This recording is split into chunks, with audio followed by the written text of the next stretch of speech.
जय श्री राम। राजपुरा पंजाब प्रांत से मैं प्रवीण वधवा। राम नहीं उत्तर प्रदेश का, राम नहीं रघुवंशी है, रोम रोम में बसा राम पूरे भारत का अंशी है। आ रही भूमि पूजन की बारी, राम धुन से गूंजी अयोध्या नगरी सारी। बच्चा बच्चा राम का, जन्म भूमि के काम का, चप्पा चप्पा गूंजेगा जी राम के जयकारों से, और पूरा भारत भर जाएगा राम के दीवानों से। गूंजता रहेगा सदियों तक एक ऐसा अंजाम लिख देंगे, लहू के हर एक कतरे से आज हम जय श्री राम लिख देंगे, जय श्री राम लिख देंगे। 500 साल और 7 पीढ़ियों के संघर्ष के बाद अयोध्या श्री राम जी की नगरी में बन रहे श्री राम मंदिर का भूमि पूजन दिनांक 5 अगस्त 2020 को होने जा रहा है। तो आइए हम सब मिलकर के इस भूमि पूजन के पावन अवसर पर दीपोत्सव मनाएं और अपने घर घर में हम सभी देसी घी के शुद्ध, और वो भी गौ माता के देसी घी के शुद्ध, गाय के घी के दीपक हम अपने घरों में जलाएं और प्रातः काल में सब अपने अपने घरों में यज्ञ करें और अपनी एकता का परिचय दें। इसी भावना के साथ चलो अयोध्या धाम में मंदिर के निर्माण में बैठेंगे सिंहासन राम जी, जय अयोध्या धाम की, जय अयोध्या धाम की। और आप सभी एक बार मेरे साथ प्यार से और बड़े ही पूरे ही आनंद के साथ और पूरे हर्षोल्लास के साथ और अंदर से गौरवान्वित महसूस करते हुए और अपनी श्रद्धा श्री राम जी के प्रति प्रकट करते हुए पूरे मन से मेरे साथ भाव से बोलेंगे, जय श्री राम, जय जय श्री राम, जय जय श्री राम, जय जय श्री राम। श्री राम चंद्र कृपालु भज मन हरण भव भय दारुणम, नव कंज लोचन कंज मुख कर कंज पद कंजारुणम, कंदर्प अगणित अमित छवि नव नील नीरद सुंदरम, पटपीत मानहु तडित रुचि शुचि नौमि जनक सुतावरम, भजु दीन बंधु दीनेश दानव दैत्य वंश निकंदनम, सिर मुकट कुंडल तिलक चारु उदारु अंग विभूषणम, आजानुभुज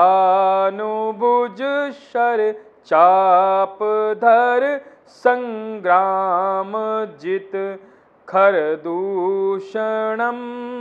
इति वदति तुलसीदास शंकर शेष मुनि मनरंजनम, मम हृदय कंज निवास कुरु कामादि खल दल गंजनम, मुन जाहि राचेउ मिलई सोबरु सहज सुंदर सांवरो, करुणा निधान सुजान शील सनेह जानत रावरो, एहि भांति गौरी असीस सुन सिय सहित हियम हर्षियली। तुलसी भवानी पूजी पुनि पुनि मुदत मन मंदिर चली। श्री रामचंद्र कृपाल भज मन भव हरण भव भय दारुणम। जय श्री राम। प्यारे दोस्तों, हर्ष का विषय है।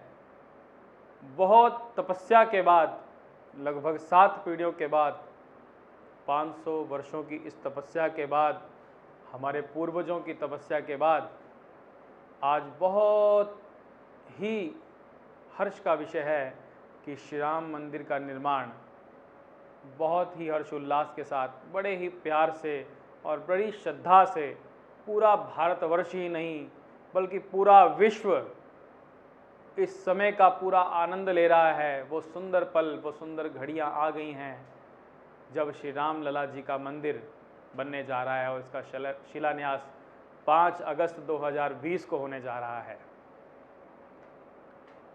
दोस्तों, अयोध्या नगरी श्री राम जी की जन्मभूमि है और मैं सोचता हूं श्री राम जी को सारी दुनिया मानती है, लेकिन आज श्री राम जी की मानने की आवश्यकता है। भगवान श्री राम जी ने जो उनका चरित्र है, जो उन्होंने अपने जीवन में किया,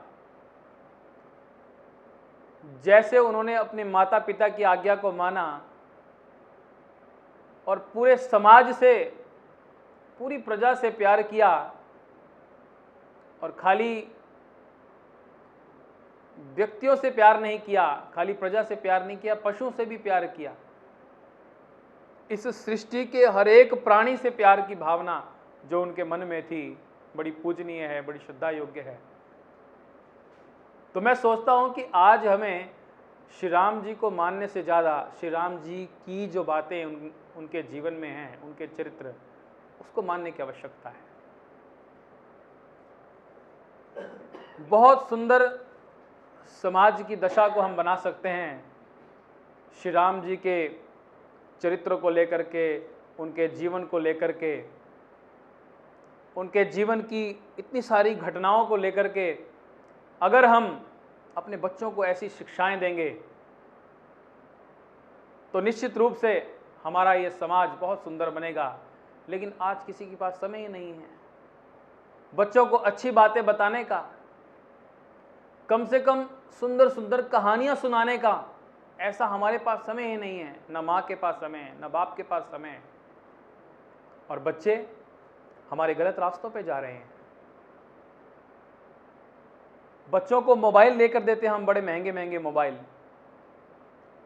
बच्चे सड़क पर ना घूमें, उनको बढ़िया से बढ़िया घर में एलईडी लगवा देते हैं, टीवी लगवा देते हैं और न जाने क्या क्या हमारे बच्चे उससे देखते हैं और उन गंदे गंदे चित्रों को, गंदे गंदे गीतों को सुन सुनकर अपने जीवन को भी गंदा और दूषित करते जा रहे हैं। और मैं बहुत हर्ष का विषय है कि गत कुछ पिछले वर्षों से बहुत सुंदर माहौल जो है हमारे मीडिया ने बना करके रखा हुआ है। और पिछले तो 5-6 महीनों से मैं देख रहा हूँ टीवी मीडिया श्री राम जी की रामायण भी दिखा रहे हैं, श्री कृष्ण जी की भी जीवनी को दिखा रहे हैं। काफ़ी अच्छे अच्छे धारावाहिक जो हैं हमारे मीडिया पर आ रहे हैं।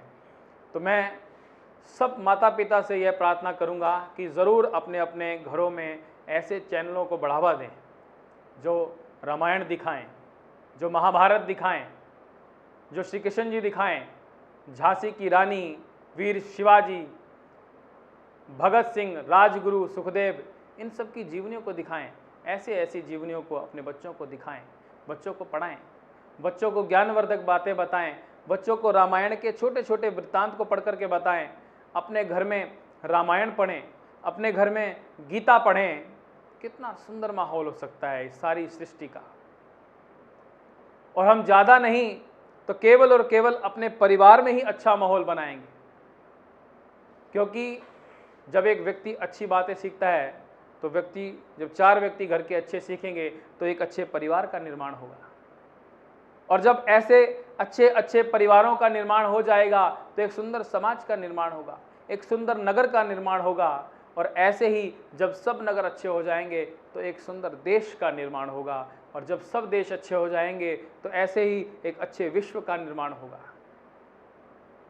सर्वे भवन्तु सुखिनः, सर्वे सन्तु निरामया, सर्वे भद्राणि पश्यन्तु मां कश्चित् दुःख भाग् भवेत्। ऐसी भावना हम सबके घरों में आए।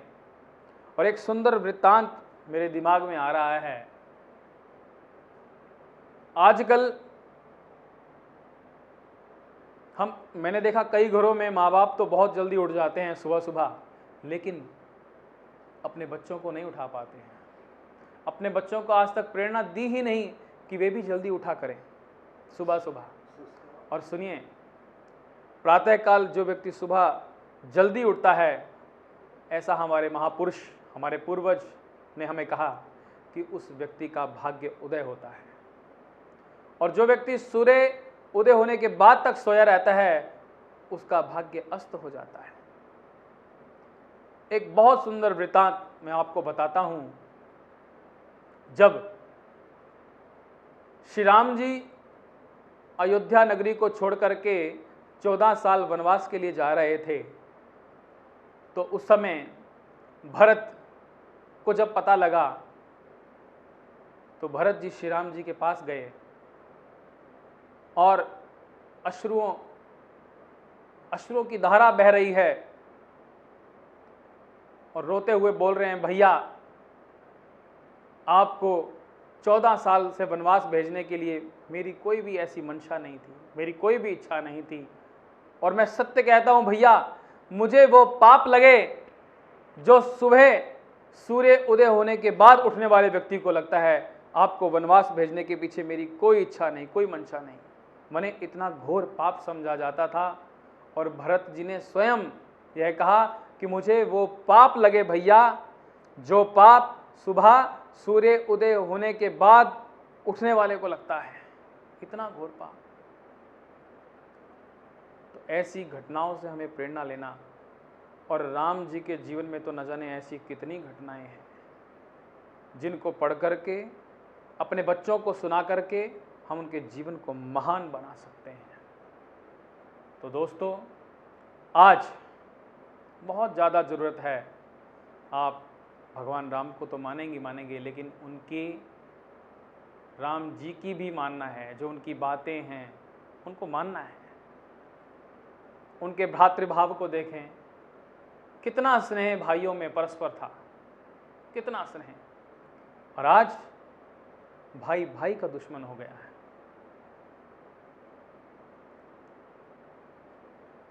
गंदा खा करके, दूषित खा करके, पश्चिमी देशों की पश्चिमी सभ्यता का खा करके हमने अपने मन को दूषित कर दिया। पवित्र मन रखें, पवित्र तन रखें। पवित्रता मनुष्यता की शान है। और जो मन से, जो वचन से, जो कर्म से पवित्र है, वही चरित्रवान ही यहाँ महान है। ऊंचे रखें विचार, सबका करें सत्कार, आदर्श व्यक्ति की यही पहचान है। जो मन से, जो कर्म से पवित्र है, वही चरित्रवान ही यहाँ महान है। पवित्रता ही मूल है जीवन सुधार का। अगर हम अपने जीवन को सुधारना चाहते हैं तो दोस्तों, पवित्रता को मत छोड़ना। हमारे खान पान में पवित्रता हो तो हमारे विचारों में पवित्रता आएगी। बहुत सुंदर कुछ पंक्तियां मैंने अगले दिन किसी किताब में पढ़ी। बहुत सुंदर कवि ने लिखा हुआ था, जैसा आप सोचोगे वैसा आप बनोगे, जैसे आप देखोगे वैसे आप बनोगे, जैसा आप सुनोगे वैसे आप बनोगे, जैसा आप देखोगे, जैसा आप सोचोगे, जैसा आप पढ़ोगे वैसे आप बनोगे, जैसे आप बनोगे वैसे कर्म करोगे, जैसा कर्म करोगे वैसा फल पाओगे, जैसा फल पाओगे तो व्यर्थ में यूं क्यों समय को गवाएं, चलो कुछ अच्छा हम सीख आए, चलो कुछ ध्यान हम लगाएं। तो भगवान के चरणों में ध्यान लगाओ ना। भगवान पवित्रता का भंडार है। भगवान के प्रति समर्पण, ऐसा हमने अपने बच्चों को सिखाना, और कम से कम जितना समय निकाल सकते हैं 24 घंटों में परिवार के साथ इकट्ठे बैठना, भले 5 मिनट के लिए बैठना, लेकिन 5 मिनट में बच्चों को ये प्रेरणा देना है कि वो परमपिता परमात्मा, ये जो ईश्वर है, ये सच्चिदानंद स्वरूप, निराकार, सर्वशक्तिमान, न्यायकारी, दयालु, अजन्म, अनंत, निर्विकार, अनादि, अनुपम, सर्वाधार, सर्वेश्वर, सर्वव्यापक, सर्वंतर्यामी, अजर, अमर, अभय, नित्य, पवित्र और सृष्टि करता है, और इसी परमात्मा की उपासना करनी योग्य है। तो आइए मेरे बच्चों, 5 मिनट के लिए हम परमात्मा की, जिसने इस सारी सृष्टि को बनाया है, बैठ करके 5 मिनट के लिए मन को साफ करने के लिए, अपने आप को, अंतःकरण को पवित्र करने के लिए बच्चों 5 मिनट बैठ करके ध्यान लगाना। जब ऐसा प्रत्येक घर में होने लग जाएगा तो मैं सोचता हूं निश्चित रूप से राम राज्य आ जाएगा।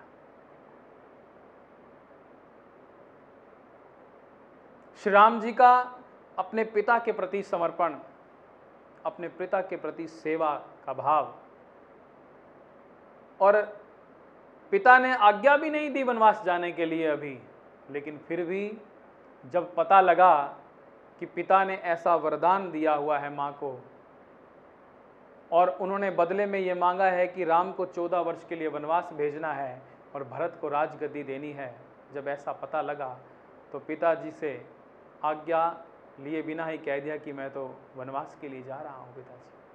पिताजी ने कहा कि मैंने आपको आज्ञा तो नहीं दी जाने के लिए। कहते नहीं पिताजी, रघुकुल रीत सदा चली आई, प्राण जाएं पर वचन न जाए। कितना सुंदर भाव। अपने पिता के वचनों को रखने के लिए 14 साल के वनवास के लिए सहर्ष स्वीकार हो गए, और उनके साथ माता सीता का चरित्र देखिए।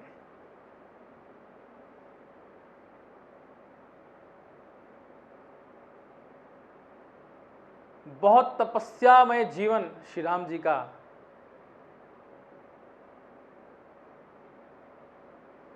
पच्चीस साल की उम्र में लगभग उनका विवाह होना, और घर परिवार में रहना, और उसके कुछ वर्षों के बाद, लगभग 12 वर्षों के बाद फिर उनको वनवास हुआ, और 37 वर्ष की आयु में श्री राम जी को वनवास हुआ। वनवास के लिए गए, लगभग 14 साल वो वनवास में रहे। 51 वर्ष की आयु में श्री राम जी वापिस अयोध्या नगरी में आए, तो लोगों ने दिवाली मनाई, खुशी से घी के दीपक जलाए। और 52 वर्ष की जब आयु हुई तो श्री राम जी के घर में अयोध्या में 2 पुत्रों ने जन्म लिया, लव और कुश।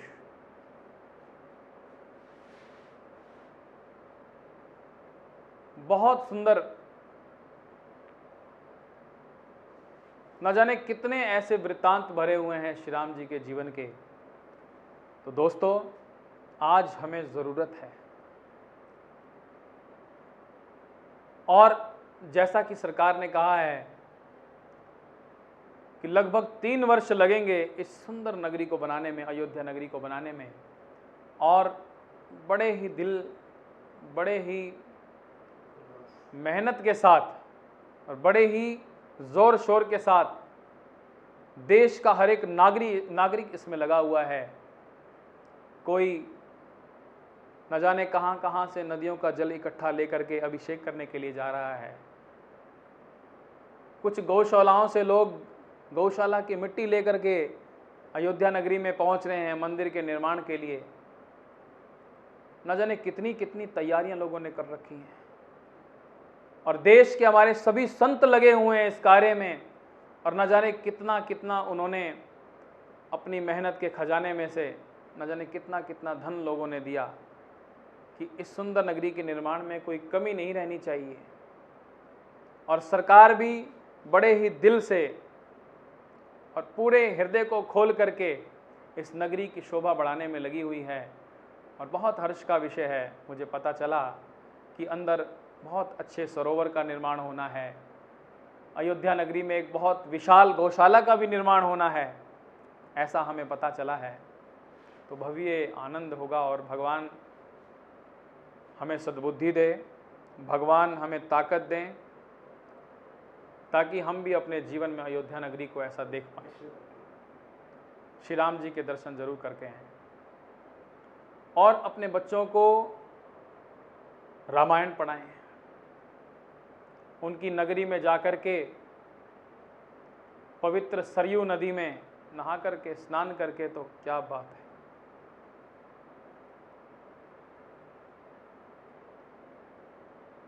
हमारे देश के बहुत बड़े बड़े दानी सज्जन, व्यापारी सज्जन, उन्होंने तन मन अपना धन पूरा लगा दिया श्री राम जी की नगरी बनाने के लिए। तो हमें आज आवश्यकता है कि हम सब भी, हम जहाँ पर भी हैं, क्योंकि समय अभी ऐसा चल रहा है, हम जहाँ पर भी हैं अपने घरों में बैठ करके कीर्तन करें, भजन करें, श्री राम जी के जीवन को पढ़ें, रामायण पढ़ें, और बहुत अच्छा वातावरण हम अपने घरों का बनाएं, अपने बच्चों को शिक्षा दें। और इसी भावना के साथ कि 5 अगस्त 2020 को प्रातःकाल जल्दी उठें, स्नान करें, और स्नान करके यज्ञ जरूर करें अपने घरों में, और रात्रि में घी के दीपक अपने घरों में जलाएं। ज़्यादा नहीं जला सकते तो जिस घर में जितने व्यक्ति हैं, प्रत्येक व्यक्ति अपने अपने नाम का एक घी का दीपक जलाएगा, तो इस सारी नगरी का दृश्य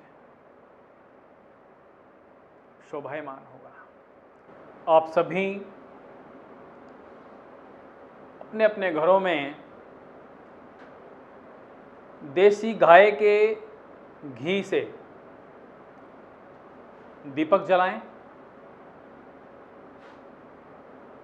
देसी गाय के घी से दीपक जलाने के पीछे हमारा क्या उद्देश्य है, थोड़ा आपको इस बारे में मैं ज़रूर बताना चाहूँगा। क्योंकि देसी गाय के घी से जब दीपक जलता है ना, तो उससे 10 ग्राम अगर हम दीपक भी जला दें तो उसे 1 टन ऑक्सीजन बन जाती है। तो ऐसे अगर घर में 5 दिए भी जल गए 10-10 ग्राम के, 50 ग्राम के, तो 5 टन ऑक्सीजन बनती है। इसलिए हमारे इस ग्रंथों में भी गाय माता की बहुत महिमा बताई गई है। गाय हमारी माता है, हमारा पालन करती है, पोषण करती है। क्योंकि एक माता जिसने हमें जन्म दिया, हमारी माता, और दूसरी माता गाय जो हमारा पालन करती है, जो साल 2 साल माँ के दूध से बच्चा पलता है, लेकिन उसके बाद फिर सारा जीवन व्यक्ति गाय के दूध से ही पलता है। इतनी परोपकारिणी है हमारी माँ गौ माता, इतनी परोपकारिणी है और इतनी संवेदनशील है ये गौ माता। और गौ माता जैसे परोपकारिणी है, गौ माता जैसे संवेदनशील है, इस प्रकार से गौ माता के दूध पीने वाले व्यक्ति भी ऐसे ही परोपकारी बनते हैं, ऐसे ही दानी बनते हैं। और गौ माता के देशी गाय के जो घी की महिमा है, उसकी महिमा तो अगर हम बखान करेंगे तो शायद आज का दिन भी कम पड़ जाएगा। तो इतनी महिमा देशी गाय के देशी घी की है। और मैं आप सभी भक्तजनों से, सभी भारत देश के वासियों से यह प्रार्थना करना चाहता हूं कि आप आज ही अपने अपने नगरों में गौशालाओं में जाएं और वहां से देशी गाय के घी की व्यवस्था करें। घी मिल जाए तो घी लेकर के आएं, दूध मिले तो दूध ले लें और उसका फिर दही जमा करके मक्खन निकालें और मक्खन से फिर आप उसका घी तैयार करेंगे। और उस घी के जब आप अपने घरों में दीपक जलाएंगे तो निश्चित रूप से सारी पृथ्वी का कल्याण होगा। और वह देशी गाय के घी जलाने से जो औरा होगी, जो कल्याण होगा, और जो जितनी भी बीमारियां आज हमारे देश में फैली हुई हैं, जितनी भी महामारी, वायरस, मलेरिया, ये सब खत्म होगा। तो मेरे भाई, मेरे बहनों, आपसे हाथ जोड़ करके करबद्ध मैं प्रार्थना करता हूं कि देशी गाय के घी से निर्मित ही आप अपने घरों में दीपक जलाएं। और उससे भी ज़्यादा गुणवत्ता में आपको एक और बता दूं कि आप अपने अपने घरों में अगर हवन करेंगे या अगर दीपक जलाएंगे तो देशी गाय के गोबर की पाथी लेकर के उसके ऊपर आप थोड़ा गुग्गल रखें, थोड़ा लोबान ले लें और थोड़ा कपूर ऊपर डाल करके और फिर थोड़ा ऊपर उसको जला करके देशी गाय से जब घी से ऊपर आहुति देंगे तो उसका तो आनंद ही कुछ और है। बहुत महिमा है देशी गाय के गोबर की और घी की, बहुत ऑक्सीजन का भंडार छिपा रखा है उसमें और उसी में ही सारे विश्व का कल्याण होने वाला है। गाय माता हमारे लिए इतनी ज़रूरत है हमारे देश में गाय माता की। और इसी भावना से ही हमारे अयोध्या नगरी में भी एक बहुत बड़ा ये सुंदर जो विचार हमारे संतों के मन में आया, हमारे सरकार के मन में आया कि बहुत सुंदर गौशाला का निर्माण अयोध्या नगरी में होने जा रहा है और उसमें हमारी शुद्ध भारतीय नस्ल की देशी गायें ही हमें देखने को मिलेंगी, हमें पूजन के लिए मिलेंगी। और आज से हम यही प्रण कर लें कि हमें अयोध्या नगरी ज़रूर जाना है और उसके साथ साथ अपनी गौ माता का दर्शन करके भी आना है। तो बहुत सुंदर विचार, आप अपने अपने मन में ऐसा धारण करें। इसी के साथ आप सबसे मैं इजाज़त चाहूँगा। जय श्री राम, जय श्री राम।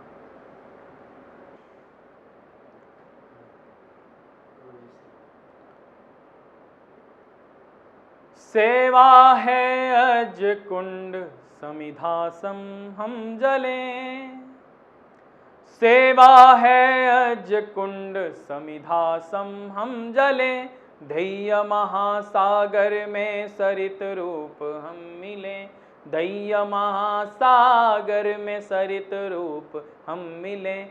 सेवा है अज कुंड समिधासम हम जलें, सेवा है अज कुंड समिधासम हम जलें। ऊंच नीच भेद भूल एक हम सभी रहें, ऊंच नीच भेद भूल एक हम सभी रहें। सहज बंधु भाव हो राग देश ना रहे, सहज बंधु भाव हो राग देश ना रहे। सर्वाधिक प्रकाश हो ज्ञान दीप बाल दो, सर्वाधिक प्रकाश हो ज्ञान दीप बाल दो। चरण शीघ्र दिन बढ़े धैर्य शिखर हम चढ़े, सेवा है अज कुंड समिधासम हम जलें, सेवा है अज कुंड समिधा सम हम जले। मुस्कुरा के खिल उठे मुकुल पात पात में, मुस्कुरा के खिल उठे मुकुल पात पात में। लहर लहर सम उठे हर प्रगात गात में, लहर लहर सम उठे हर प्रगात गात में। स्तुति निंदा लाभ लोभ यश विरक्ति चाव से, कर्म क्षेत्र में बढ़े सहज स्नेह भाव से। सेवा है अज कुंड समिधा सम हम जले, सेवा है अज कुंड समिधा सम हम जले। दीनहीन सेवा ही परमेश की अर्चना, दीनहीन सेवा ही परमेश की अर्चना। केवल उपदेश नहीं कर्म रूप साधना, केवल उपदेश नहीं कर्म रूप साधना। मन वाचा कर्म से सदैव एक रूप हो, मन वाचा कर्म से सदैव एक रूप हो। शिव सुंदर नव समाज विश्व वंद्य हम गणे, सेवा है अज कुंड समिधा सम हम जले, सेवा है अज कुंड समिधा सम हम जले, सेवा है अज कुंड समिधा सम हम जले, सेवा है अज कुंड समिधा सम हम जले। भारत माता की जय, भारत माता की जय। क्यों दूर है इस भक्ति से